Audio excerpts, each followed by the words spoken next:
Hello everyone, आज के इस वीडियो में मैं लेकर आई हूं फिगर्स ऑफ स्पीच या फिर पोएटिक डिवाइसेस। कुछ पोएटिक डिवाइसेस होते हैं बहुत इजी और कुछ होते हैं डिफिकल्ट। आज के इस वीडियो की हेल्प से आप बहुत ही अच्छे तरीके से विद एग्जाम्पल समझ सकते हैं कि पोएटिक डिवाइसेस को कैसे फाइंड आउट करना है, उनको आपको कैसे समझना है कि कहाँ पे कौन सा पोएटिक डिवाइस है। तो without wasting any time, let's start today's video and learn how to find poetic devices. Irony. Irony is a figure of speech in which words are used in such a way that their intended meaning is different from the actual meaning of the words. For example, the name of Britain's biggest dog was Tiny. हम यहाँ पे Britain के सबसे बड़े dog की बात करें but उसका नाम क्या है? टाइनी। तो मीनिंग बिल्कुल अलग है। Second example, the butter is as soft as a marble piece. Marble piece hard होता है और बटर एकदम सॉफ्ट होता है। तो यहाँ पर भी मीनिंग जो है वो बिल्कुल अलग है। Next, personification. Personification is a figure of speech in which a thing, an idea or an animal is given human attributes. जहाँ पर हम किसी एनिमल को, किसी चीज़ को, किसी आइडिया को ह्यूमन क्वालिटीज़ देते हैं, ह्यूमन की तरह पोर्ट्रे करते हैं। The non human objects are portrayed in such a way that we feel they have the ability to act like human hero. For example, look at my car, she's a beauty, isn't it so? Second example, the wind whispered through dry grass.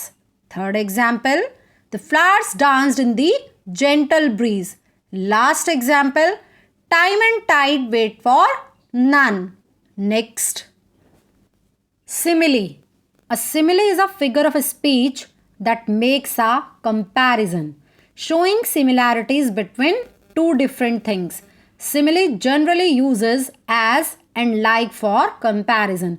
तो simile का use हम कहाँ पे करते हैं? Comparison के लिए। किन वर्ड्स का यूज़ किया जाता है जब हम दो चीज़ों के बीच कंपैरिजन करते हैं simile में? as and like का। For example, he is as cunning as a fox. Second example, she was at cool as a cucumber under pressure. Her cheeks are red like a rose. This math problem is as easy as pie. Next, alliteration. सबसे ज़्यादा जिस poetic device का use होता है वो होता है alliteration, और इसको फाइंड करना भी बहुत ही ईजी होता है किसी भी पोम में। It is a stylistic device in which a number of words having the same first consonant sound occur close together in a series. जब फर्स्ट कॉन्सोनेंट साउंड बहुत जल्दी जल्दी रिपीट होता है पास पास के वर्ड्स में, वो होता है alliteration. For example, but a better butter makes a better better. B B B, यहाँ पे ये कॉन्सोनेंट साउंड बार बार रिपीट हो रहा है। Next example, Tammy took tons of tools to make toys for tots. यहाँ पे टी का बार बार रिपीटेशन है। Next, hyperbole exaggeration. A hyperbole is an unreal exaggeration to emphasize the real situation. For example, she is as heavy as an elephant. I am dying of shame. Next, oxymoron. Oxymoron is a figure of speech in which two opposite ideas are joined to create an effect. जब दो बिल्कुल अलग ideas को एक साथ जोड़ा जाता है कुछ इफेक्ट लाने के लिए। The common oxymoron phrase is a combination of an adjective preceded by a noun with contrasting meanings. For example, cruel kindness और लिविंग डेथ। यहाँ पे हम काइंडनेस और क्रूएल्टी दोनों की बात कर रहे हैं, लाइफ और डेथ दोनों की बात कर रहे हैं। बिल्कुल ऑपोजिट आइडियाज़ हैं बट एक साथ बात कर रहे हैं। Now more examples. What Neelam told Hari was an open secret. Secret भी है but वो open secret.